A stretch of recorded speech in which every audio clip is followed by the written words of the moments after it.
Hello friends, welcome to Honey GS classes. December 22nd daily current affairs with GS Pants, Hindu Express Eenadu PIB news. మొత్తం మనకి ఈరోజు 19 articles వార్తల్లో ఉన్నాయి. ఎందుకు 19 articles అంటే number of awards, number of appointment, number of persons in news ఉన్నారు కాబట్టి 19 articles వస్తున్నాయి. సో వెరీ ఫేమస్ యునెస్కో నుంచి భారతదేశానికి 7 అవార్డ్స్ వచ్చినాయి. వాటిని డిస్కస్ చేస్తాం. ప్రతి ఒక్క ఏపీపీఎస్సీ, యూపీఎస్సీ, టీఎస్పీఎస్సీ అభ్యర్థి వాటిని బైహార్ట్ చేయాల్సి ఉంటుంది. సో ఏ కేటగిరీలో ఏ ప్రాంతానికి అవార్డు వచ్చిందని చెప్పేసి కంపల్సరీ నోటికి రావాల్సి ఉంటుంది. సో ఫస్ట్ చూస్తే December 21 కూడా డే ఆఫ్ ఇంపార్టెన్స్ ఉన్నది. సో మనకి ఈరోజు పేపర్లో వచ్చింది. యుఎన్ఓ వెరీ ఫస్ట్ టైం ఒక జట్టు క్రీడని డేగా జరుపుకుంటుంది. అది December 21 అని చెప్పేసి ఇన్ఫ్యాక్ట్ బాస్కెట్బాల్ డే, యుఎన్ఓ యొక్క బాస్కెట్బాల్ డే అని చెప్పేసి వార్తల్లో ఉంది. Very very famous question. Very first time ఒక టీమ్ స్పోర్ట్ని యుఎన్ఓ సెలబ్రేట్ చేస్తుంది. So UNO international basketball day అని చెప్పేసి December 21. సో మనకి థీమ్ గట్రా ఏమీ లేదు. December 22 చూస్తే నేషనల్ మ్యాథమెటిక్స్ డే. సో మనందరికీ తెలుసు రామానుజన్ బర్త్డే కాబట్టి 2012 నేషనల్ మ్యాథమెటిక్స్ ఇయర్ అని చెప్పేసి కాంగ్రెస్ ప్రభుత్వం జరిపింది. అప్పటి నుంచి December 22 ఈ గణిత దినము అని చెప్పేసి జరుపుకుంటున్నాం. నెక్స్ట్ పాలిటీ వస్తుంది. ఒక బిల్లుని లోక్సభ ఆమోదించింది. అది press and registration of periodical bill 2023 అని చెప్పేసి లోక్సభ ఆమోదించింది. అంతకుముందు రాజ్యసభ ఆమోదించింది కాబట్టి సో ఇన్ఫ్యాక్ట్ పార్లమెంటు ఉభయ సభలు ఆమోదించినాయి. రాష్ట్రపతికి వెళ్తుంది. పార్లమెంటు సెషన్స్ మనకి ప్రోరోగ్ చేయబడ్డాయి కాబట్టి రాష్ట్రపతి సైన్ చేస్తే చట్టంగా మారుతుంది. ఈ బిల్లు దేన్ని రీప్లేస్ చేస్తూ వచ్చింది అంటే press and registration of books 1967 అని చెప్పేసి ఈ చట్టాన్ని రీప్లేస్మెంట్ చేస్తూ ఇది తీసుకురావడం జరిగింది. ఇది 1867 చట్టం అని చెప్పేసి దీన్ని రీప్లేస్మెంట్ చేస్తూ ఈ చట్టం తీసుకొచ్చినారు. సో ఇది ఎందుకోసం పనిచేస్తుంది అంటే ఈ ప్రెస్ కానీ లేదా బుక్స్ కానీ మనము రిజిస్ట్రేషన్ చేసుకోవాలంటే ఇంతకుముందు ఆఫ్లైన్లో ఉండేది. ఇది ఆన్లైన్ రిజిస్ట్రేషన్ అంటే నమోదు ప్రక్రియ సులభతరం చేసే బిల్లు అని చెప్పేసి పిలుస్తాం. Press and registration of books ఉంటే so press and registration of periodical bill అని చెప్పేసి తీసుకోవడం జరిగింది. సో వెరీ ఇంపార్టెంట్ బిల్లు అది. సో మనం Indian penal code, criminal procedure code and Indian evidence act అని చెప్పేసి మూడింటిని గడిచిన ఆగస్టు మాసంలో డిస్కస్ చేసినాం మనం ఆల్రెడీ. సో దానికోసం అని చెప్పేసి లోక్సభ ఆమోదించింది కాబట్టి కంప్లీట్గా బిల్లు అధ్యయనం చేసి రేపు లేదా ఎల్లుండి మనం క్లాస్ చేస్తాము. కంప్లీట్గా గ్రూప్ 1 మెయిన్స్ పాయింట్ ఆఫ్ వ్యూలో, గ్రూప్ 2 పాయింట్ ఆఫ్ వ్యూలో 3 బిల్లు మనం స్కిప్ చేయము. అది ఇంపార్టెంట్ ఇష్యూ. దాన్ని ఎందుకు స్కిప్ చేస్తాం? రైట్, సండే లేదా మండే క్లాస్ చేద్దాం. COP 28 అయిపోయిన తర్వాత ఇది చేయాల్సి ఉంటుంది. ఆగస్టులో చేసిన క్లాస్ దేనికోసం అంటే జస్ట్ బ్రీఫ్గా చట్టంలో ఏమి ఉన్నదని చెప్పేసి. బట్ ఇప్పుడు బ్రీఫ్గా చేయొద్దు, ప్రతి సెక్షన్. సో అంతకుముందు ఐపీసీలో ఏమున్నది, కొత్తగా ఏమొచ్చింది అని చెప్పేసి డిస్కస్ చేయాలి. నెక్స్ట్ ఒక యుద్ధ ట్యాంక్ మనకి వార్తల్లో ఉంది. అది BMP-2 అని చెప్పేసి ఉన్నది. సో ఇది నీటి మీద, నేల మీద, ఇసుకల్లో కూడా ఈజీగా సంచరించే యుద్ధ ట్యాంక్ అని చెప్పేసి మనకి ఈనాడు పేపర్లో హెడ్డింగ్లో వచ్చింది. దీన్ని తెలంగాణ రాష్ట్రం లోపల సంగారెడ్డి జిల్లా ఇన్ఫ్యాక్ట్ కంది మండలంలో ఉన్న ఎద్దు మైలారంలో ఉన్న ఆయుధ కర్మాగారం లోపల దీన్ని తయారు చేయడం జరిగింది. సో ఇండియన్ ఆర్మీకి అప్పగిస్తారు త్వరలో కాబట్టి BMP-2 అని చెప్పేసి ఒక యుద్ధ ట్యాంక్ అని చెప్పేసి గుర్తుపెట్టుకోవాలి. నీటి మీద పోతుంది, నేల మీద పోతుంది, ఇసుకల్లో కూడా పోతుందట. సో దీన్ని ఆర్మీకి అప్పగిస్తారు అని చెప్పేసి ఈనాడు ఆర్టికల్ మనకి పేర్కొంటుంది. Next flying squirrel. సో ఎగిరే ఉడత అని చెప్పేసి 1981లో భారతదేశంలో కనిపించినది. మళ్ళీ చూస్తే 42 ఇయర్స్ అనంతరము 2023 డిసెంబర్లో ఇండియాలో కనిపించింది. సో చివరిసారిగా చూస్తే 1981 అని చెప్పేసి ఉంది. లాస్ట్ టైం చివరిసారి అది. సో ఇక్కడ కనిపించింది మనకి అంటే ఇది అరుణాచల్ ప్రదేశ్ రాష్ట్రంలో ఉన్న నామ్దాఫా అని చెప్పేసి. సో నామ్దాఫా ఇన్ఫ్యాక్ట్ టైగర్ రిజర్వ్ లోపల అప్పుడు లాస్ట్ టైం అక్కడే కనిపించింది. ఇప్పుడు మళ్ళీ 42 ఇయర్స్ అనంతరము నామ్దాఫాలో కనిపించింది. సో మనకి ఏఆర్పి రాష్ట్రం లోపల చూస్తే 2 పార్కులు ఉంటాయి. ఒకటి ఫకియు అని చెప్పేసి, సెకండ్ది నామ్దాఫా అని చెప్పేసి. ఎలా గుర్తుపెట్టుకోవాలి? అరుణ ఫక్కున నవ్వింది అని చెప్పేసి అలా మనం ఈజీగా గుర్తుపెట్టుకోవచ్చు. సో నవ్వింది మీన్స్ నామ్దాఫా అని చెప్పేసి పిలుస్తాం. 42 ఏళ్ళ అనంతరము ఈ flying squirrel very first time నామ్దాఫాలో కనిపించింది. చివరిసారిగా 1981 ఆ ఇయర్ గుర్తుపెట్టుకోవాలి. నెక్స్ట్ ఎగిరే ఉడత అనేది ఈ సర్వభక్షకము. సో వెజ్ తింటుంది, నాన్ వెజ్ తింటుంది. సో మనలాగే ఇన్ఫ్యాక్ట్ అది సర్వభక్షకం అని చెప్పేసి. ఇది స్పెషల్ లక్షణం చూస్తే ఇది రాత్రిళ్ళు ఎక్కువ చురుకైన ఉడత అని చెప్పేసి పిలుస్తాం. మామూలు ఉడతలేమో ఇన్ఫ్యాక్ట్ ఈ డే టైంలో యాక్టివ్ ఉంటే, ఎగిరే ఉడత అనేది నైట్ టైంలో గబ్బిలం లెక్క యాక్టివ్గా ఉంటుందట. ఎగిరే ఉడత మీన్స్ ఇలా జంప్ చేస్తుంది, జస్ట్ లైక్ దట్ మంకీ లాగా. సో నెక్స్ట్ ఇంకోటి బ్లాక్ టైగర్ అని చెప్పేసి ఇన్ఫ్యాక్ట్ ఇది ఇండియాలో కనిపించింది. సో ఇది ఒడిషాలో ఉన్న సిమిలీపాల్ లోపల ఉంటుంది. సిమిలీపాల్ టైగర్ రిజర్వ్ ఒడిషాలో ఉంది. సో ఇది నల్ల పులి అని చెప్పేసి ఈ మెలనిన్ లోపం వల్ల ఈ బెంగాల్ టైగర్ యొక్క వేరియంటే ఈ బ్లాక్ టైగర్ అని చెప్పేసి పిలుస్తాం. ప్రపంచంలో మనకి సిమిలీపాల్లో మాత్రమే కనిపిస్తుంది కాబట్టి అది గుర్తుపెట్టుకోవాలి. ఇది మళ్ళీ ఒకసారి కెమెరాకి చిక్కింది కాబట్టి ఇటువంటి జంతువులు మనకు ఎక్కువ ఏ పేపర్లో వస్తాయి అంటే హిందూ పేపర్లో వస్తాయి ఎక్కువ. రైట్, సిమిలీపాల్ ఎలా గుర్తుపెట్టుకోవాలి ఒడిషాలో అంటే, సో ఒడిషా అనేది ఫస్ట్ ఒరిస్సాగా ఉండే, ఒరిస్సాని ఒడిషాగా పేరు మార్చడంతో బిత్తరపోయి స్లిమ్గా మారిపోయింది. బిత్తరకం అండ్ సిమిలీపాల్ అయితే ఒడిశాలో కనిపిస్తుంది. మన స్టార్టింగ్లో యూట్యూబ్ స్టార్ట్ చేసినప్పుడు కొన్ని ఇటువంటి దిక్కుమాల కోర్స్ కొన్ని మనం క్లాస్ చేసి ఉన్నాం. సో అటువంటి కావాలంటే మళ్ళీ మనం స్టార్ట్ చేయవచ్చు. షార్ట్స్ కేటగిరీ లోపల ఇటువంటి నెంబర్ ఆఫ్ టిప్స్ మన దగ్గర ఉన్నాయి. సో అవి సబ్జెక్టు పరిజ్ఞానము పెరిగేందుకు పనికిరాదు కానీ సో ఈ ఫ్యాక్ట్ క్వశ్చన్స్ చేసేందుకు పనికి వస్తుంది. తర్వాత గవర్నమెంట్ పాలసీ అని చెప్పేసి ఒక 4 ఆర్టికల్స్ మనకి ఈరోజు వచ్చినాయండి. సో పిఐబి న్యూస్లో ఫస్ట్ చూస్తే ర్యాంపు. సో ఈ స్కీమ్ మనం డిస్కస్ చేసినాం ఆల్రెడీ. ఈ మైక్రో స్మాల్ మీడియం ఎంటర్ప్రైజెస్ కోసము వరల్డ్ బ్యాంక్ సహాయంతో ఎంఎస్ఎంఈ మినిస్ట్రీ యొక్క ప్రోగ్రామ్ పేరు ర్యాంప్ అని చెప్పేసి పిలుస్తాం. Raising and acceleration of MSME programme అని చెప్పేసి దీనికి వరల్డ్ బ్యాంక్ అనే సహాయం చేస్తుంది. ఈ ర్యాంప్ అనే స్కీమ్కి ఏ కమిటీ సిఫార్సు చేసింది అంటే ఇట్లా తయారు చేయమని చెప్పేసి కేవి కామత్ కమిటీ, యూకే సిన్హా కమిటీ అని చెప్పేసి 2 కమిటీ యొక్క సిఫార్సు ఫలితంగా వరల్డ్ బ్యాంక్ సహాయంతో raising and acceleration MSME programme అనే స్కీమ్ మనం ఇంప్లిమెంట్ చేస్తున్నాం, మనం డిస్కస్ చేసినాం. ఈ ర్యాంప్ కింద ఒక 3 ఉప పథకాలని ఎంఎస్ఎంఈ మినిస్ట్రీ స్టార్ట్ చేసింది. సో 3 పథకాల పేర్లు పెద్దగా ఉన్నాయి, మనం ఈజీగా గుర్తుపెట్టుకోవచ్చు సింపుల్ వర్డ్స్ లోపల. ఫస్ట్ చూస్తే గ్రీన్ ఎకానమీ కోసము, దీన్ని గిఫ్ట్ అని చెప్పేసి పిలుస్తాం. అంటే గ్రీన్ ఇన్వెస్ట్మెంట్ ఫైనాన్షియల్ ట్రాన్స్ఫార్మింగ్ అని చెప్పేసి గిఫ్ట్ అనే పథకము ర్యాంపులో అంతర్భాగంగా పనిచేస్తుంది. సింపుల్ చెప్పాలంటే గ్రీన్ ఇన్వెస్ట్మెంట్ అని చెప్పేసి గుర్తుపెట్టుకోండి. అంటే ఎంఎస్ఎంఈ లోపల హరిత పెట్టుబడుల కోసం అని చెప్పేసి ఉద్దేశించబడింది. సెకండ్ది స్పైస్ అని చెప్పేసి ఉంటుంది, సింపుల్ వర్డ్స్లో గుర్తుపెట్టుకోండి. In fact scheme for promotion investment circular economy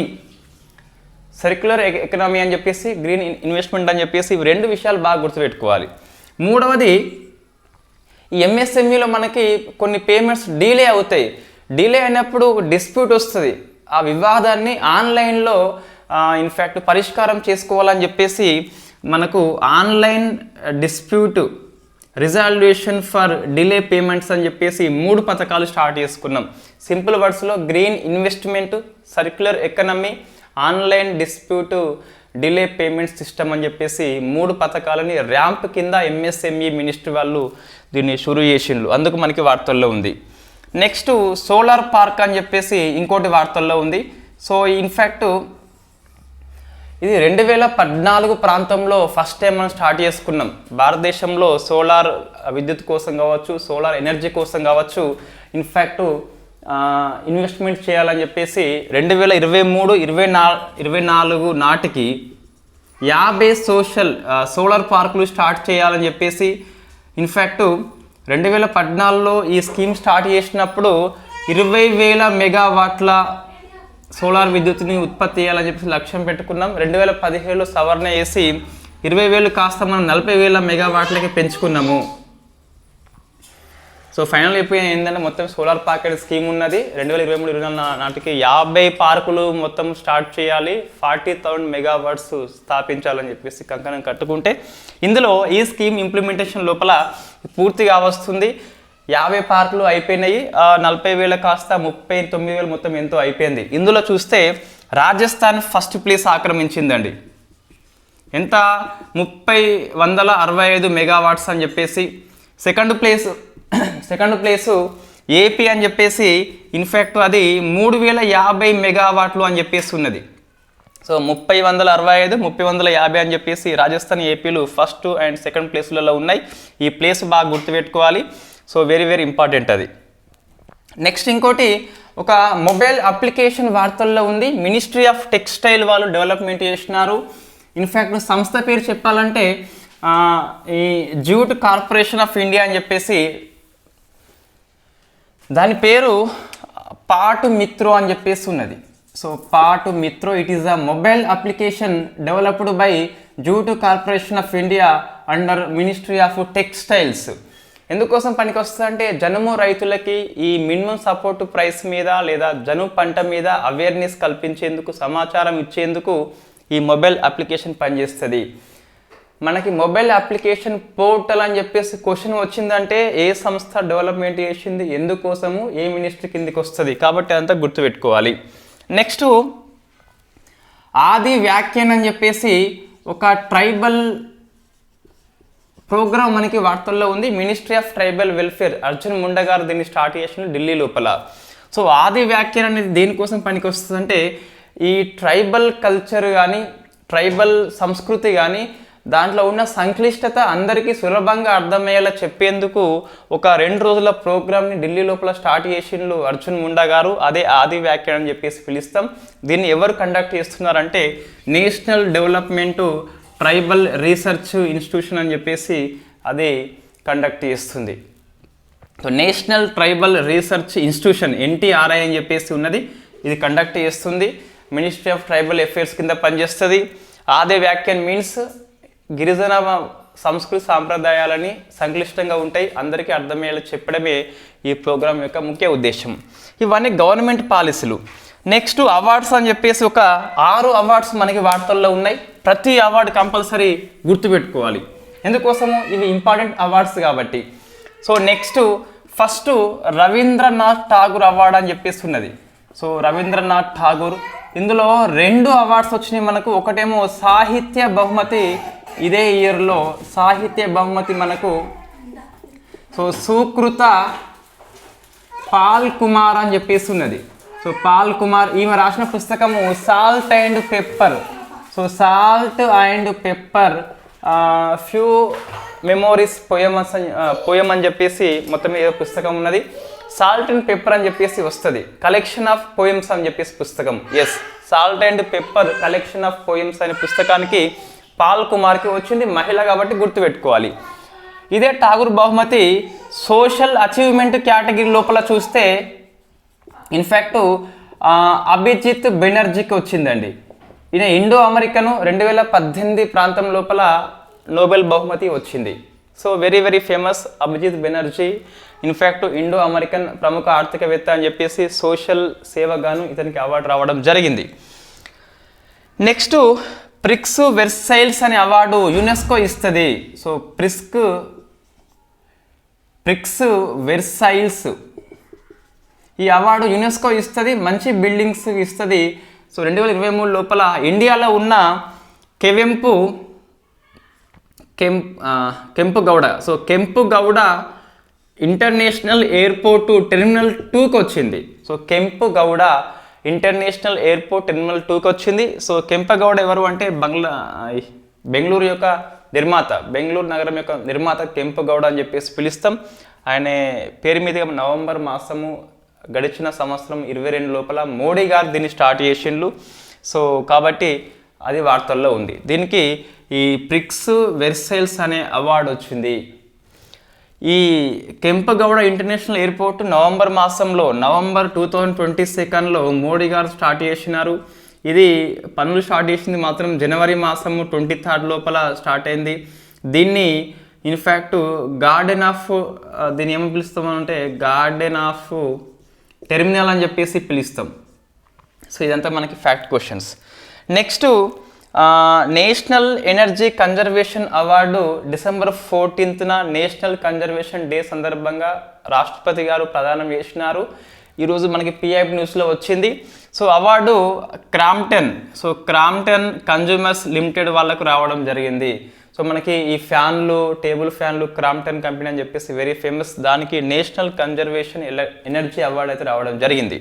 ఇవి కాకుండా Asia Pacific cultural heritage conservation award every ఇయర్లో యునెస్కో ఇస్తుంది. సో ఈసారి భారతదేశానికి 6 అవార్డ్స్ వచ్చినాయి. సో 6 అవార్డ్స్ మనం గుర్తుపెట్టుకోవాలి. వీటి యొక్క హిస్టారికల్ ఇంపార్టెన్స్ నేను ఇంకా చూడలేదు. సో ఏమన్నా ఉంటే నేను నోట్స్లో అప్డేట్ చేస్తాను. సో ఫస్ట్ వస్తే అవార్డ్ ఆఫ్ ది ఎక్సలెన్స్ అని చెప్పేసి ఉంటుంది. ఇవేంటి ఆసియా పసిఫిక్ ప్రాంతంలో కల్చరల్ హెరిటేజ్ కన్జర్వేషన్ అవార్డు అని చెప్పేసి ఎవ్రీ ఇయర్ డిసెంబర్ మాసంలోనే ఇస్తుంది. తెలంగాణ కూడా లాస్ట్ ఇయర్ అవార్డు వచ్చింది. సో ఎక్సలెన్స్ కేటగిరీ లోపల మొత్తం 3 కేటగిరీలు ఉంటాయండి. Excellence, distinction and merit. ఈసారి కొత్తగా 3ంటికి అదనంగా సస్టైనబుల్ డెవలప్మెంట్ అని చెప్పేసి 4 కూడా ఇవ్వడం జరిగింది. ఎక్సలెన్స్ చూస్తే ఇట మనకు ఇన్ఫ్యాక్ట్ రాంబాగ్ గేట్ అని చెప్పేసి పంజాబ్లో ఉంటుంది, దీనికి వచ్చింది. సో రాంబాగ్ గేట్ అని చెప్పేసి గుర్తుపెట్టుకోవాలి. దీని ఇంపార్టెన్స్ మనకి అమృత్సర్లో ఉంటుంది. ఇన్ఫ్యాక్ట్ రంజిత్ సింగ్ కాలం నుంచి ఇది very famous. Next distinction category లోపల చూస్తే ఇన్ఫ్యాక్ట్ ఇది కర్ణికారి మండపం అని చెప్పేసి ఉన్నది. సో కర్ణికారి మండపం ఇది కేరళ లోపల ఉంటుంది. సో కుమంగళం భగవతి ఆలయం అని చెప్పేసి కుమంగళం భగవతి ఆలయంలో ఉండే మండపం పేరు కర్ణికార్ అని చెప్పేసి దానికి అవార్డు వచ్చింది. అదే మెరిట్ కేటగిరీలో మొత్తం 3 వచ్చినాయి. ఒకటి చూస్తే మనకు బికనూరు హౌజు రాజస్థాన్ కాదు, ఢిల్లీ అని చెప్పేసి గుర్తుపెట్టుకోవాలి. Next David library and reading room అని చెప్పేసి డేవిడ్ లైబ్రరీ ముంబైలో ఉన్నది. నెక్స్ట్ ఎపి ఫనీ చర్చ్ అని చెప్పేసి హర్యానా. కొంచెం కనిపించకపోవచ్చు. సో ఇన్ఫ్యాక్ట్ పెద్ద ఇబ్బంది అయితే లేదు, నోట్స్ ఉంది కాబట్టి, వెరీ ఫ్యాక్ట్ క్వశ్చన్స్ కాబట్టి ఇబ్బంది అయితే ఏం లేదు. ఇవి 2, 5 కదా. దీంతో పాటు మనకు ఇన్ఫ్యాక్ట్ సస్టైనబుల్ డెవలప్మెంట్ కేటగిరీ లోపల ఈ కర్ణికారి మండపానికి మళ్ళీ అవార్డు వచ్చింది. Karnikari Mandapam from Kumangalam Bhagavathi temple from Kerala అని చెప్పేసి. ఇంకొకటి హవేల్ అని చెప్పేసి ఒక అది నిర్మాణము గది అది. సో హవేల్ ఫ్రమ్ పంజాబ్ అని చెప్పేసి ఉన్నది. సో పంజాబ్ పాపల్ హవేల్ అని చెప్పేసి ఉంటుంది. అది కూడా మనకు అవార్డు రావడం జరిగింది. మొత్తం మీద 7 అవార్డ్స్ గుర్తుపెట్టుకోవాలి, యునెస్కో యొక్క అవార్డ్స్. తర్వాత వస్తే ఇక మిగతా అన్ని అపాయింట్మెంట్స్, పర్సన్స్ ఇన్ న్యూస్ అని చెప్పేసి ఉన్నది. నేను జస్ట్ చదువుతాను. సంజయ్ సింగ్ అని చెప్పేసి రెజ్లింగ్ ఫెడరేషన్ ఆఫ్ ఇండియాకి అధ్యక్ష ఎన్నికల్లో విజయం సాధించాడు. రెజ్లింగ్ ఫెడరేషన్ ఆఫ్ ఇండియా యొక్క నూతన అధ్యక్షుడిగా బ్రిజ్ భూషణ్ ప్లేస్లో వచ్చిండు. పోటీ చేసింది ఎవరంటే అనిత. సో కామన్వెల్త్లో స్వర్ణ పతాక విజేత, ఇన్ఫ్యాక్ట్ ఓడిపోయింది. రైట్. ఈయన ఎవరంటే మన బ్రిజ్ భూషణ్ యొక్క వ్యాపారి భాగస్వామి. సో బ్రిజ్ భూషణ్ మనకు లైంగిక ఆరోపణలు వచ్చినాయి.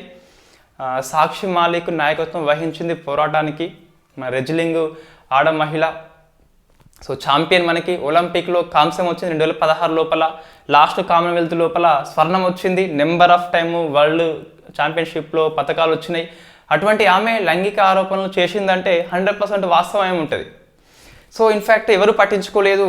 మొత్తం మీద సంజయ్ సింగ్ గెలిచినాడు కాబట్టి సో నిరసనగా ఈమె రెజ్లింగ్ నుంచి తప్పుకున్నది. ఒక యోధురాలు, ఒక ఛాంపియన్ మనం కోల్పోయినామని చెప్పేసి చెప్పొచ్చు. Next Al Ahmad Al Jaber అని చెప్పేసి కువైట్ యొక్క 17వ ఎమీర్ రాజుగా నియామకం పొందిండు. మొన్న ఎవరు రాజు చనిపోయింది కాబట్టి కొత్త రాజు వచ్చిండు. ఇండియా స్కిల్స్ రిపోర్ట్ అని చెప్పేసి all India council of technical education వాళ్ళు ఇస్తారు. సో ఈ రిపోర్ట్ మనకు పెద్దగా ఇంపార్టెన్స్ లేనిది, హిందూలో మాత్రమే వచ్చింది. కేరళ ఫస్ట్ ప్లేస్ అయితే వచ్చింది. నెక్స్ట్ పర్సన్స్ ఇన్ న్యూస్ అని చెప్పేసి వి మోహినగిరి చనిపోయింది. నేషనల్ కమిషన్ ఫర్ ఉమెన్ యొక్క మాజీ చైర్పర్సన్, పద్మభూషణ్ అవార్డు గ్రహీత అని చెప్పేసి గుర్తుపెట్టుకోవాలి. Very very famous person. ఈమె లక్నో యూపీ ఆమెది. మహిళా హక్కుల కోసం నెంబర్ ఆఫ్ టైమ్స్ పేపర్లలో వార్తల్లో నిలిచింది గడిచిన కాలం లోపల. నూర్ ఇనాయత్ ఖాన్ అని చెప్పేసి ఈమె వరల్డ్ వార్ II టైంలో బ్రిటిష్కి గూఢాచారిగా పనిచేసింది. టిప్పు సుల్తాన్ యొక్క వంశస్థురాలు ఆమె. ఇటీవల ఉత్తర లండన్లో ఉన్న ఒక కౌన్సిల్ హౌస్కి ఈమె పేరు పెట్టింది కాబట్టి వార్తల్లో ఉంది. సో ఇది మనకు ఇన్ఫ్యాక్ట్ ఈరోజు అన్ని ఫ్యాక్ట్ క్వశ్చన్సే కొంచెం ఫాస్ట్ చెప్పిన.